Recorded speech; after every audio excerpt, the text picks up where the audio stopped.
Оставаться, жить və nочевать. Fərqləri nədədir? Gəlin izah edim. Amma öncədən bir şey deyim. Uşaqlar, kim danışıq kitabçamı əldə etməyibsə, inanın ki, çox şey uduzmuşsunuz. Həqiqətən də mütləq şəkildə əldə edin. 11 illik təcrübəsi olan bir müəllimə kimi deyə bilərəm ki, bax bu gördüyünüz kitab o 3-4 aylıq conversationlar, danışıq dərsləri olur, gedirsiniz. Hamısı bu kitabdadır.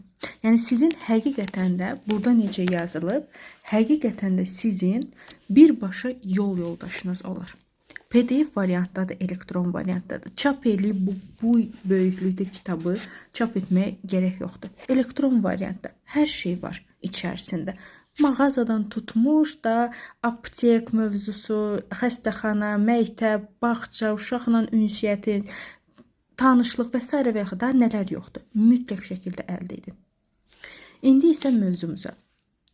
Dediyim kimi, nочевать, жить, bir də оставаться. Fərqləri nədədir?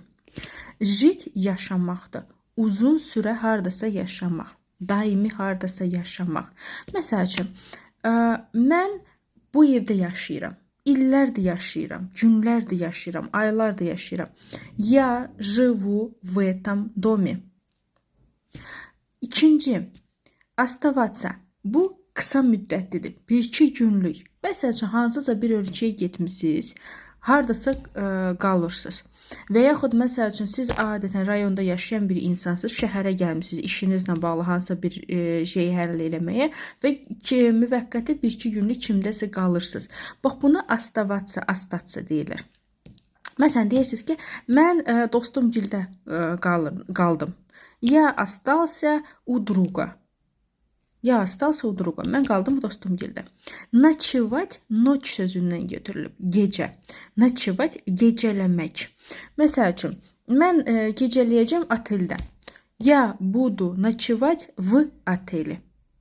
Gördüyünüz kimi, жить uzun müddətli daimi yaşamaqdır. Оставаться qısa müddətli 1-2 günlük hardasa qalırsınız.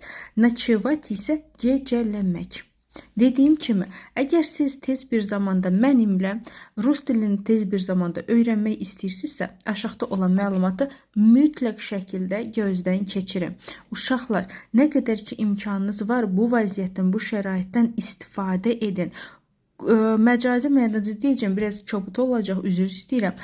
Qurunuz qapı ağzında olanda möcüzə sehirbaz müəllim axtarmayın. İndidən, müasir zamanədə hansı dil deyirsiniz ki, lazım deyil indiki zamanədə. Tim boyla o da olar rus dili. 160 milyondurlar. Deməli, harada getsəsiniz ruslarla və üstə rus dili insanlar görür nə qədərdir. Rus dilli insanlar da hər yerdə varlar, olublar, olacaqlar da. Ona görə də nə qədər özünüzü aldatsanız, bəhanə gətirsəniz də, hamısı boşunadır. Lazımdır bu dil. Öyrənin. Nə qədər ki bu şərait var. Yeni təzələnmiş metodikamla 2 aya rus dilində danışın. Və bundan artıq nə istəyirsiniz?